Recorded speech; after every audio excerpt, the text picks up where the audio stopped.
यह कंपनी निर्मल महतो के मारले है, यह कंपनी सांसद सुनील महतो के मारले है।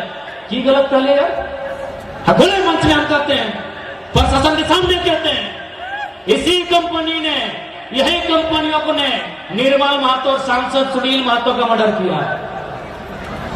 जाइए इतिहास उठा के देखिए, 2007 में जो सांसद रहते हुए सुनील महतो की हत्या हुई है, उसमें टाटा जमशेदपुर की एक नामी कंपनी के हाथ है।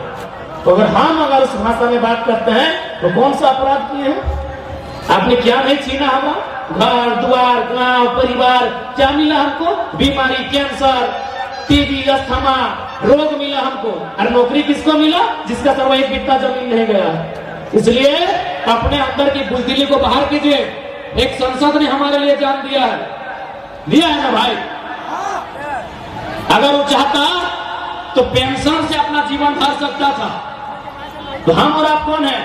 इसीलिए अपने अधिकार के लिए जान अगर देने की नौबत आती है तो दीजिए भी, और लेने की आती है तो लीजिए भी। आप नहीं लेंगे तो अगला तो लेगा ही, अगला तो लेगा ही। इतिहास बोलता है, पन्ना पलटिए, प्रत्येक 10-20 साल में तो लेगे किया है।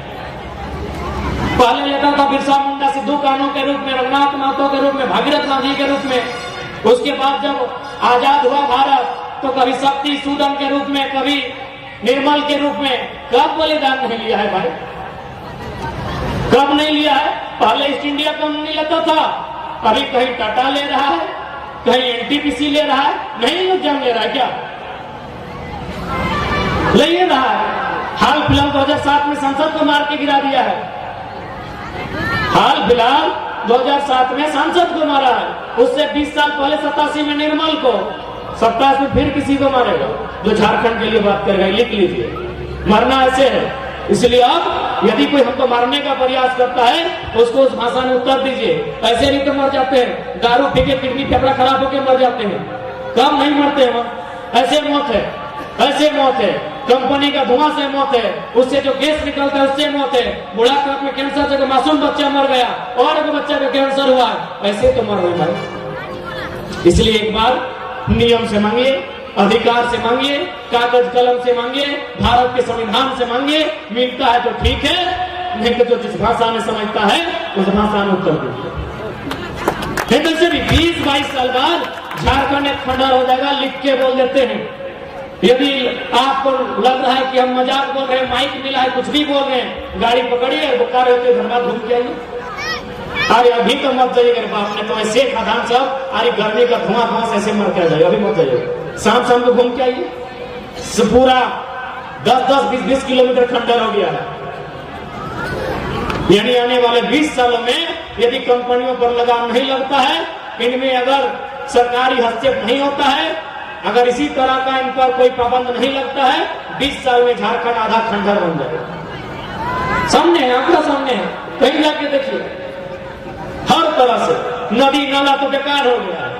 सही बोल रहे हैं, दामोदर नदी का पानी आप शौचालय में प्रयोग नहीं कर सकते हैं। इससे हम लोग का पूर्वज लोग पानी को पीने का काम करता था। किसके कारण? सब फैक्ट्री और कंपनी के कारण। क्यों भाई?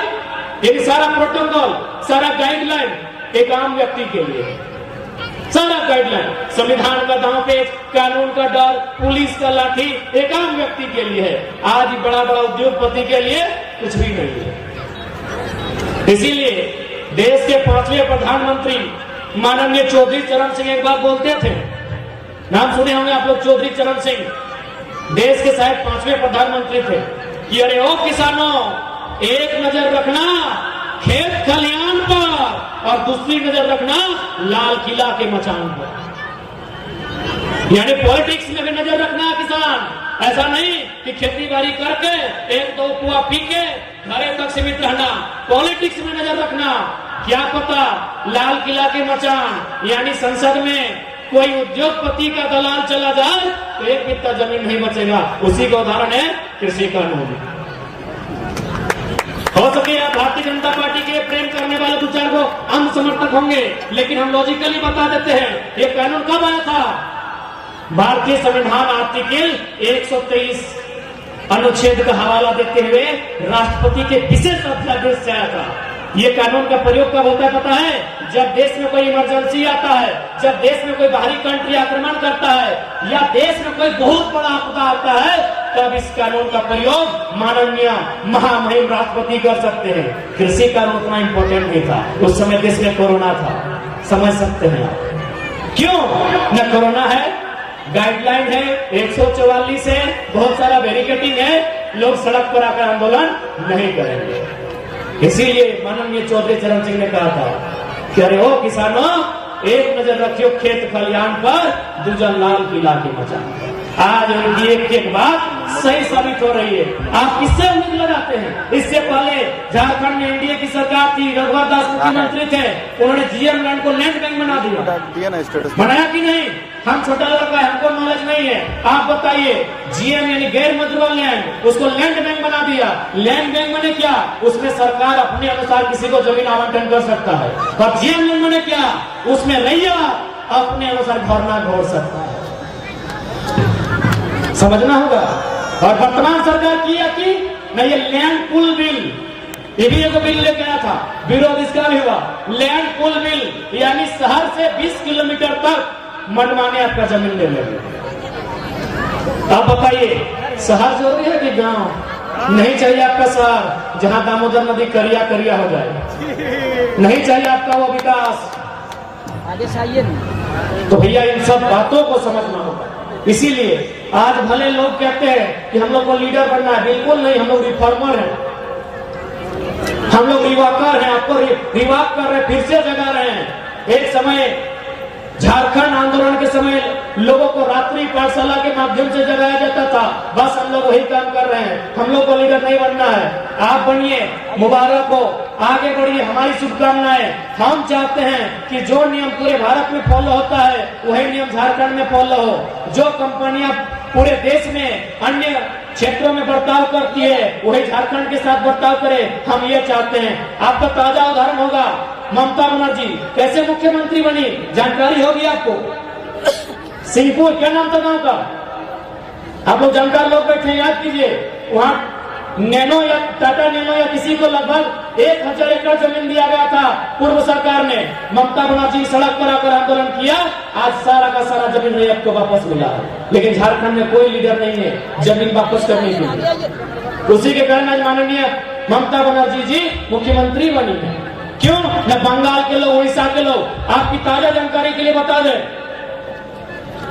आज ऑल ओवर झारखंड में जो तापमान है, टेम्परेचर है 35-36 डिग्री सेल्सियस है, जबकि सबसे ज्यादा धनबाद रांची का होता है, जमशेदपुर का, क्या कि सब औद्योगिक क्षेत्र है, वहाँ 35-36 है। गोड्डा में 40 हो गया है, क्या पता है? वहाँ अडानी का पावर प्लांट लगा है, वो विषय नहीं है।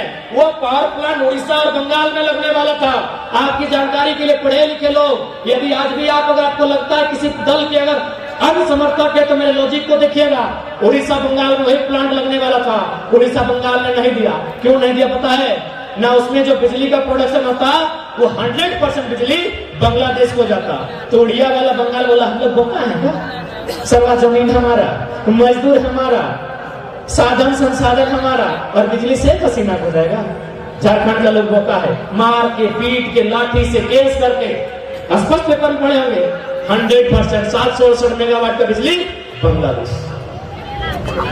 बताइए, यदि आज हम लोग नए जागरूक होते हैं, आज यदि अपनी आवाज को बुलंद नहीं करते हैं, क्योंकि आज थोड़ा बहुत लोकतंत्र जिंदा है, आने वाले सालों में जैसे जैसे समय बढ़ेगा ये लोकतंत्र को लोग तानाशाही में बदलेंगे। इसका ताजा उदाहरण है, आज जिनके पास शक्ति है, जिनके पास सत्ता है, बड़ा बाबू उन्हीं का है, डीसीओ उन्हीं का है, एसपी उन्हीं का है, जनता का नहीं। आज समय है, आज समय है, आज कम से कम लोकतंत्र कुछ हद तक जिंदा है। आज अपने आंदोलन के माध्यम से, अपनी जानकारी एकत्रित के माध्यम से, कानूनी दांव पेचों के माध्यम से आज इस राज्य की दिशा और दशा को बदलने का प्रयास करें, अपने हक अधिकार को सुनिश्चित करने का प्रयास करें नौजवानों। नहीं तो 20 वर्षों बाद एक ऐसा समय आएगा कि अंग्रेजों से भी भयानक गुलामी होगी, अंग्रेजों से भी भयानक होगी। आप इसे एक मन घड़ंत कहानी नहीं समझे, आप लॉजिकली कभी भी यदि आपको अपने पर्सनल लाइफ से, इस मौज मस्ती की जिंदगी से अगर समय मिलता है, फुर्सत मिलता है, तो सोच के देखिएगा इस राज्य और देश के हालात कि आम व्यक्ति के साथ क्या हो रहा है। इसलिए आज आपसे हमारा प्रार्थना होगा, सभी से हमारा निवेदन होगा, ये राज्य हमारा है, ये जल जमीन जंगल पर अधिकार हमारा है, इसे हम किसी भी सूरत हाल में किसी को नहीं देंगे, और यदि लेगा तो बिना शर्त के नहीं, शर्तों के साथ लेंगे होगा। और हम तो साफ साफ कहते हैं, यदि कभी जमीन अधिग्रहण का विषय हो तो वहां 3 ही लोग रहें, एक सरकार के लोग, दूसरे कंपनी के लोग और तीसरे ग्रामीण। वहां तय होगा, जो भी तय होगा सामूहिकता के साथ तय होगा। यही आप चले जाइए बराही के साइड में, आज भी वहां जो NH का चौड़ीकरण हुआ कलकत्ता से दिल्ली, हमारा तो चाची घर है, वहां लगभग 6 लेन बन चुका है। गोविंदपुर बरवड्डा में भी 6 लेन, राजगंज में भी, डुबरी में भी, इसरी में भी, निमिया घाट में भी, लेकिन बरी में नहीं बना है। पता नहीं, वहां जाके पूछे तो उन लोग बोला जमीन हम लोग का है, बसाते हम लोग करेंगे।